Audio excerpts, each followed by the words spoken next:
Vamos falar um pouco da história dos velhos, da velhice, dentro da nossa história. É muito interessante, muito importante que os idosos tenham esse conhecimento. O papel do velho foi tornando nas sociedades, foi se organizando nas sociedades e foi se tornando bastante complexo.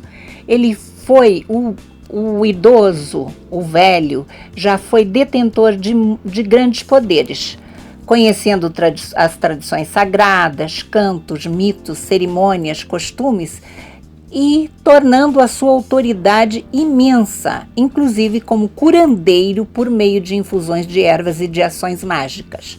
O poder dos velhos se desenvolve e se solidifica em todos os recantos da Terra. E nós temos na América Latina civilizações brilhantes, a dos maias, a dos incas, a dos astecas e dos nossos próprios indígenas, a época do descobrimento, onde os velhos tinham um papel preponderante como chefes de tribos, como pajés e como curandeiros. Nas civilizações nascidas na Europa, principalmente entre os gregos e romanos, também é atribuída uma consideração a pessoas mais velhas, o que constatamos em relação aos doges de Veneza, aos cônsules romanos e aos filósofos gregos. Nessa época, começou a surgir de maneira mais intensa a preocupação com a saúde das pessoas, principalmente das pessoas idosas. A medicina se desenvolveu muito na Grécia Antiga, a tal ponto que um médico grego dessa época, Hipócrates, é considerado o pai da medicina. O pensamento grego, considerando a velhice como doença, perdurou até o início do século XX. Olha que barbaridade! A velhice era considerada uma doença, entre outras coisas.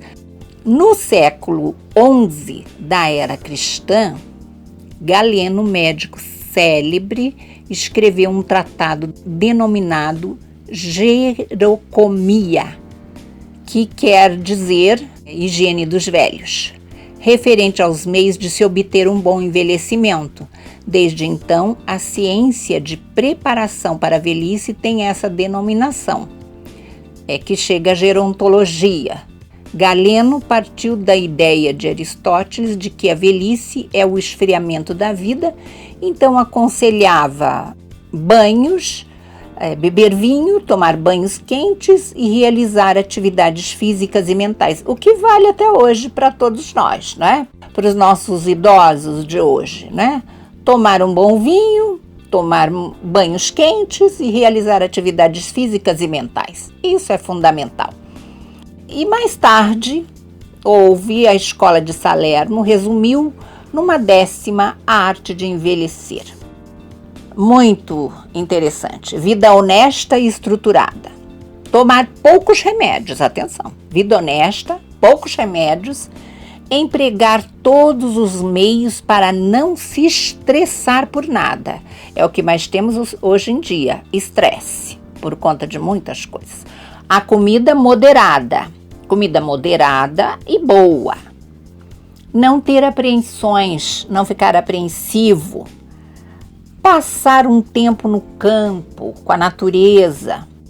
Fazer pouco barulho, ter muito cuidado e manter-se sempre ocupado.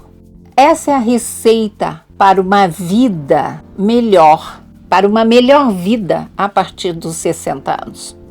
Se refletirmos nessa máxima escrita há 1000 anos e que nos serve até hoje, constataremos que ela é válida sempre.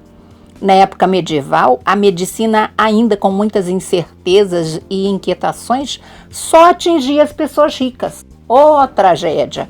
Como sempre, até hoje é assim. Por isso estamos fazendo este canal, por isso estamos falando sobre isso, para que atinja todas as pessoas de maior idade, em todos os lugares, de qualquer sociedade, de qualquer lugar. Os pobres dispunham do saber popular dos curandeiros e das bruxas, não tinham acesso a nada mais. Os poucos velhos das famílias pobres eram menos assistidos porque não havia ninguém Não havia pessoas que cuidassem deles e eles não tinham conhecimento algum. Todos tinham que trabalhar nas lides do dia a dia, como ainda hoje acontece. Privilegiados financeiramente, né, têm acesso. Volto a dizer, por isso estamos fazendo esse trabalho para que todos tenham acesso. Além do mais, a velhice era agravada pela falta de meios, porque dentro de qualquer sociedade, não é, existia falta de meios para atender o envelhecimento biológico natural, como a pouca visão, a perda dos dentes, até uma surdez, enfim, incrível. Alguns médicos começaram a se preocupar mais com os problemas dos velhos e depois do livro de Galeno sobre a gerocomia, que foi o que ele escreveu, surgido em 1456, quase no final da Idade Média, veio o livro de Van Kues, Normas para a Metodologia da Investigação do Organismo Senil. É isso aí, meu povo. A história e a velhice andam juntas.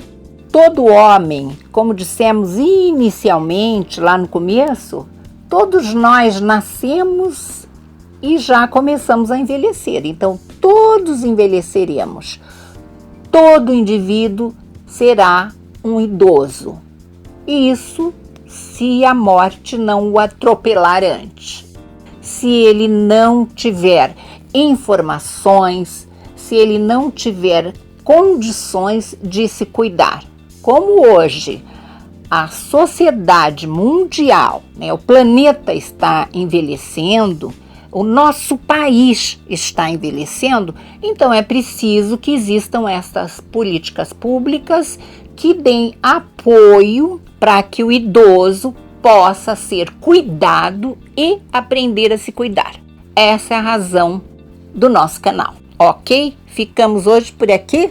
Até mais!